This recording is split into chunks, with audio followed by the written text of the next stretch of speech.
আপনি যতই দামি পোশাক পরুন বা যতই ব্যক্তিত্ব সম্পন্ন মানুষ হন না কেন, যদি আপনার মন ভালো না থাকে তবে আপনি কখনোই নিজেকে পুরোপুরি ফুটিয়ে তুলতে পারবেন না। ব্যক্তিত্ব মানে শুধু গম্ভীর হয়ে থাকা বা গুছিয়ে কথা বলা নয়। ব্যক্তিত্ব হলো আপনার ভেতরের আত্মবিশ্বাসের প্রতিফলন।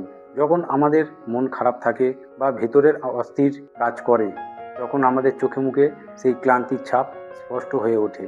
আপনার হাসি তখন কৃত্রিম মনে হয়, আপনার কথাগুলো প্রাণহীন শোনায়। তাই নিজেকে সুন্দর করে তোলার আগে নিজের মনের যত্ন নিন। মন যদি শান্ত আর প্রফুল্ল থাকে, তবে আপনার সাধারণ চলাফেরা এক অসাধারণ ব্যক্তিত্ব ফুটে উঠবে। নিজের শরীরের মতো নিজের মনেরও পরিচর্যা করুন।